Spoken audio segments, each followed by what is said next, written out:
peigne, et dans les trucs, tu mets ça. Voilà. Ah oui. Ça se met comme ça. Ah, d'accord. Ça, donc c'est là. Alors, je vous le mets là. Ça, vous pouvez admirer. Et alors, ce que j'ai appris, c'est parce que le mec, en fait, c'est pas Braun hein, qui l'a sorti, c'est on a un petit gars là qui les a développés, qui les a fait pour Boisselet, non pas Boisselet, pour Clémens, pour Braun et tout ce qui s'ensuit. Il a fait ses fixations, c'est un chouette mec là, du côté de Vaison-la-Romaine. Et ça, c'est la version pour ma 350.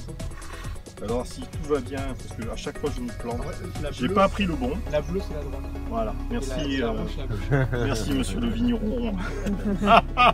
Bon alors, non mais il a raison.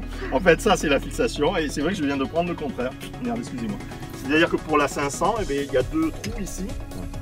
On va le fixer sur les deux trous et à ce moment.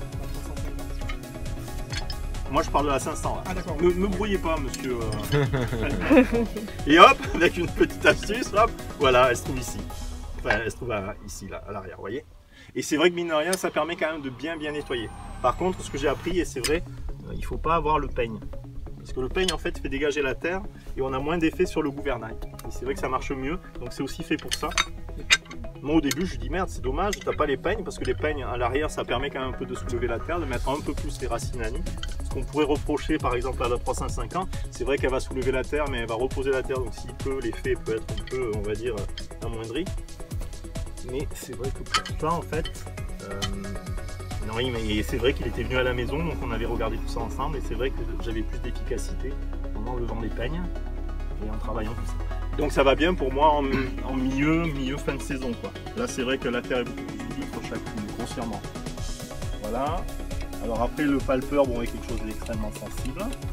Et après ici on va pouvoir en fait en vissant ou en dévissant on va pouvoir jouer sur la pression en fait qu'on va exercer sur la lame.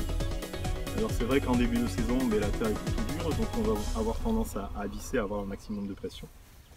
Et donc à ce moment là on peut aussi régler la distance entre le palpeur et sa lame. Donc le but, ben, c'est d'avoir plus d'espace entre le palpeur et la lame pour être sûr que si on chope le pied, on va pas le casser, la pression. couper. La pression de la lame. Alors je vais vous la montrer, je vous le discute et puis après je vais mettre en route et vous allez le voir tout de suite. Pardon? C'est quoi, c'est la Non, la pression exercée sur la lame et La la résistance force. par rapport à la terre, sa force. La force. La force de la lame sur la terre. Pardon? Ça rétracte, non? Ben, ça c'est vous qui le gérez en fonction de ça.